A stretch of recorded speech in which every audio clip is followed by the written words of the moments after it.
Welcome back to wagertalk.com. We're switching over to the AFC, and we're going to preview the AFC East. Guys, you could wrap this up in really 2 words. New England. That's it. Move on. I mean, who can beat them in this division? Seriously. Nobody. To be completely honest, the fact that Brady's, it can happen, but the fact that Brady is missing 4 games is kind of offering some more extra value on a division price. I saw, I think, minus 195. Right. I laid it last year and it was minus 300 or something.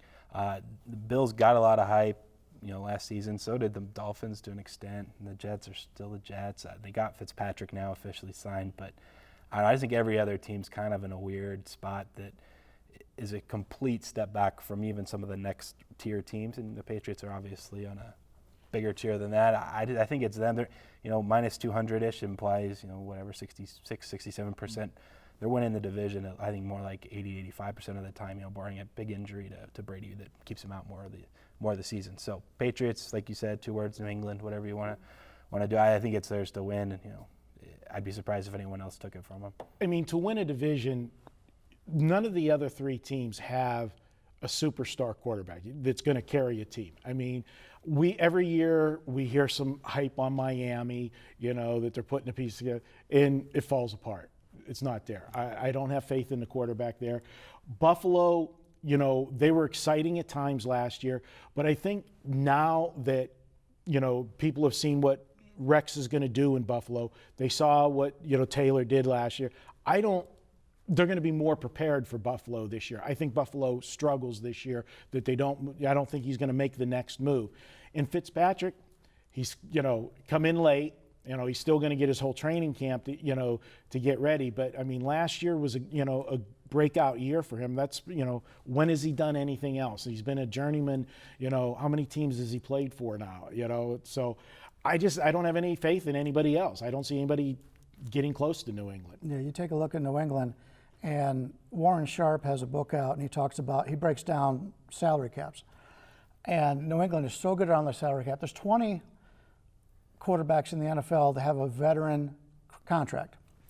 Out of those 20, Brady is, I believe, 16th.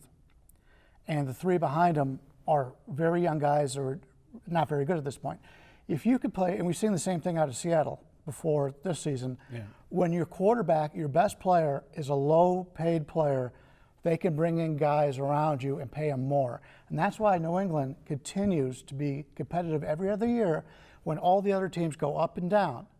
And it's just brilliant from the top down to the players. New England's the team to beat, and they're probably the team to beat in the AFC. Yeah. You don't hear as much about free agency in football as in the other sports.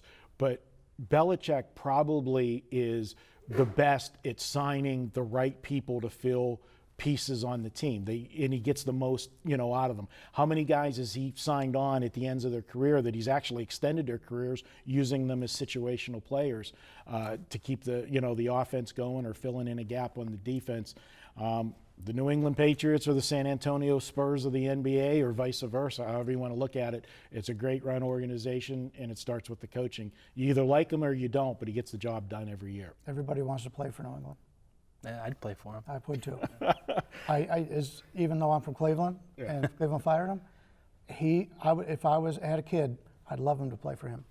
All right. Well, guys, the unanimous that it's going to be New England. Sorry for going chalk on that one, but sometimes, you got to go chalk rather than tearing up a ticket, and New England is the bet. For the first 4 games, do you guys have any concerns without Brady being in there, or do you think there's going to be enough value with the over-adjustment in lines? I don't recall off the top of my head. I apologize who they are, but I remember looking last week, and it was like 2-2, I think, at worst. I think they'll go 3-1. Yeah, I think it's not a tough schedule. Right? Yeah, Seattle is one of the 4.